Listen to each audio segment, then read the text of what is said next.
Benjamin Wittes, how devastating is this report for Donald Trump and the administration? You know, if people read it, it is devastating. As you just described, it shows a degree of involvement on the part of the Trump campaign and Donald Trump himself that even the Mueller report did not quite describe. Partly because the report is, you know, it's not a criminal report on an investigation the way the Mueller report is. It's actually a little bit more of, you know, it's a almost more journalistic report based on a congressional investigation of counterintelligence risk. And so it can be a little freer than Mueller could. The most important thing about it, however, is not the facts that it contained. It's the names who were on it. It's the fact that this was a bipartisan report by the Senate Intelligence Committee, which actually, unlike the House Intelligence Committee under Devin Nunes, actually did its job, did a full and complete investigation, produced the kind of information that you could write up at 1,000 pages that answers a whole lot of questions and identifies the ones you can't answer. And the fact that it is as devastating as it is particularly clear by the fact that even the authors of it on the Republican side were yesterday busy issuing statements suggesting that it didn't say what in fact it says.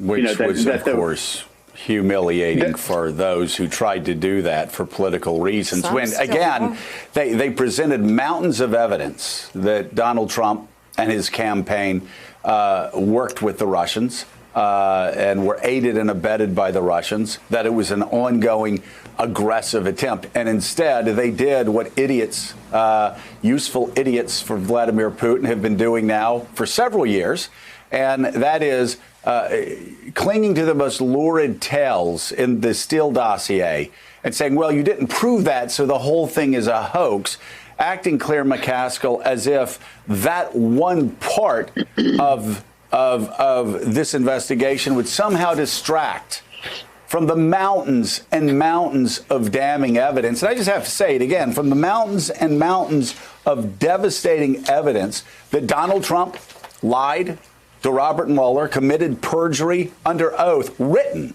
I mean, he had time to think through it and still committed that.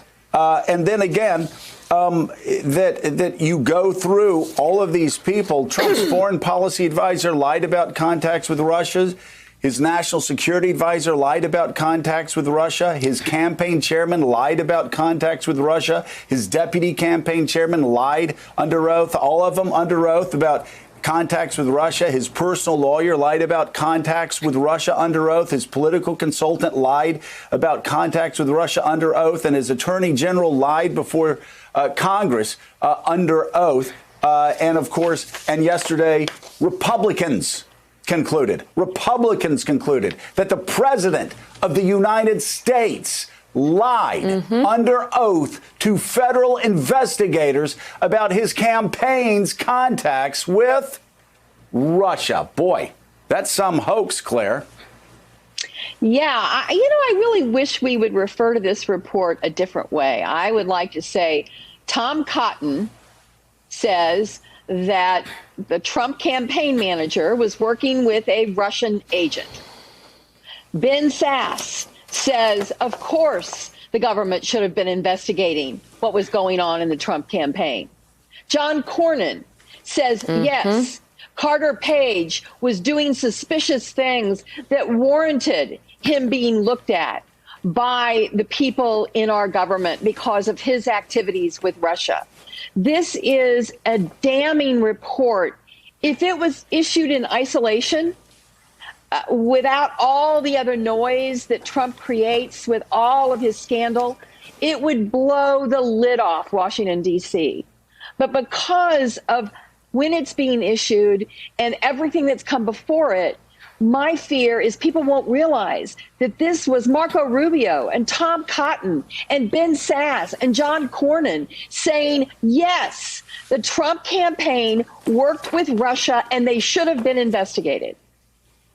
Yeah. Another way to put it, Willie, is that Marco Rubio said that Donald Trump's coordination with Russia, his campaign's coordination with Russia, posed, quote, a grave counterintelligence threat. Another way to say that, it posed a grave threat to American democracy. Thanks for checking out MSNBC on YouTube, and make sure you subscribe to stay up to date on the day's biggest stories. And you can click on any of the videos around us to watch more from Morning Joe and MSNBC. Thanks so much for watching.